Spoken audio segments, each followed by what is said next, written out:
ایسے ہو سکتا ہے کہ ایک جگہ سے شروع ہو اور وہیں پہ آگے ختم ہو جائے. بلا ایک آدمی اس طرف سے چلتے تو منزل کا کنارہ تو دوسرا ہوتا ہے, سفر شروع یہاں سے ہوتا ہے ختم کہیں اور جا کے ہوتا ہے. یہ کیسی عجیب بات ہوئی کہ جہاں سے بات کو شروع کیا وہاں پہ بات کو لا کے ختم کر دیا. بڑا ایسے بھی کبھی ہوتا ہے.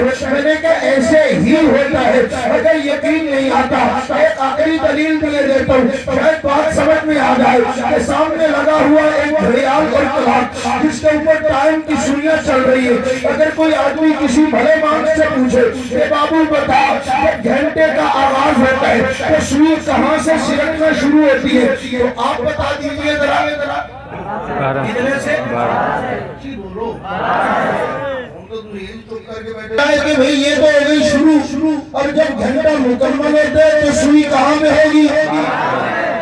بات ہے ابھی تو آپ اعتراف کر رہے تھے کہ مولوی صاحب جہاں سے بات شروع ہوتی ہے وہ کنارہ اور ہوتا ہے, جہاں پہ ختم ہوتی ہے وہ کنارہ اور ہوتا ہے. اور آپ خود ہی کہتے ہو کہ گھنٹے کا آغاز بھی 12 سے ختم بھی 12 پہ ہو سکتا ہے. کوئی آدمی کہے مولوی ہوئے بڑے چلاک نے بڑیاں کاڑ کے مسالہ دینا بڑیاں دلیلہ کاڑ لیا. میں نے کہا بہ کے میں نے کہا چھوڑو, ہم تو اللہ کا قرآن اور پیغمبر کا فرمان پڑھنے والے.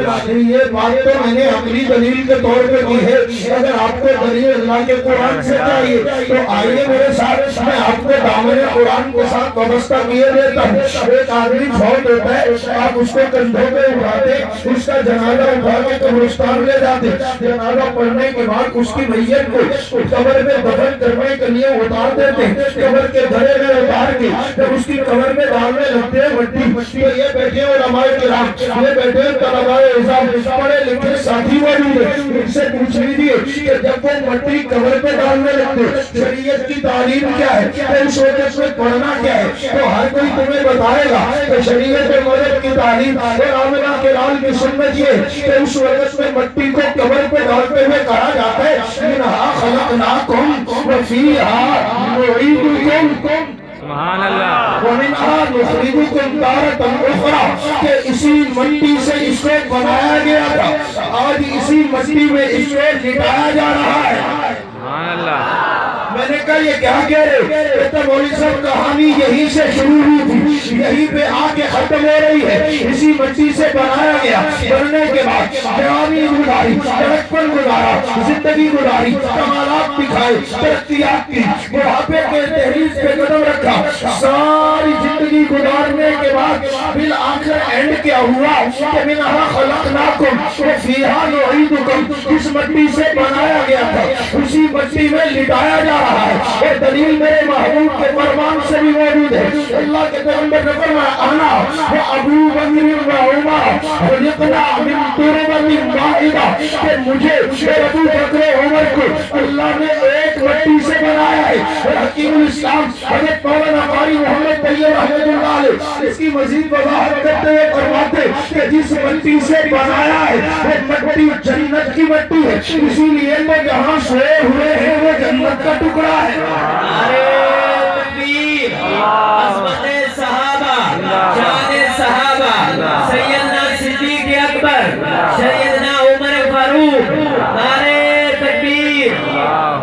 یہ ابھی تھوڑا عرصہ پہلے حج کے سفر میں تھا تو میں جب اپنے آقا کے روضے پہ پہنچا تو میں نے عجیب منظر دیکھا. اپنے محبوب کریم صلی اللہ علیہ وسلم کے ہمراہ میرے محبوب کے ساتھ دو یار سوئے ہوئے جو بنے اسی مٹی سے, اس مٹی سے وجود نبوت کو, وجود خاتم الانبیاء کو بنایا گیا, اسی مٹی سے ان دونوں کو بنایا گیا, پھر ساتھ ہی مٹایا گیا. 1450 سال ہے, اندرونی اور بیرونی سازشیں پورے زور کے ساتھ روپ میں پورے زور و شور کے ساتھ ہو رہی ہے. ہر کوئی طرح طرح کے باتیں سنا کے ان کے درمیان نعوذ باللہ دوریوں کی باتیں سناتے ہیں. اور آپ کو کئی سارے طبقات ایسے ملیں گے کہ ان کی جدائی کی باتیں کرتے, تفریق کی باتیں کرتے, دوریوں کی باتیں کرتے. جب میں روضے پاک پہ پہنچا میں نے ہستیوں سے اپنی لسان عقیدت سے سلام پیش کیا. تو سلام عرض کرنے کے بعد میری زبان سے یہ جملہ نکل گیا, یعنی کہ واہ مقدر کے سکندر اور خوش قسمتی کے اماموں,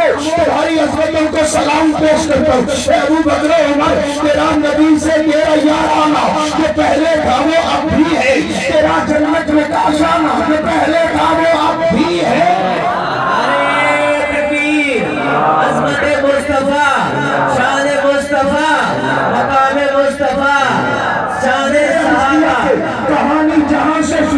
ہوتی ہے وہیں پہ آ کے ختم ہوتی ہے. تو اب میں آتا ہوں اپنے عنوان پہ کہ میرے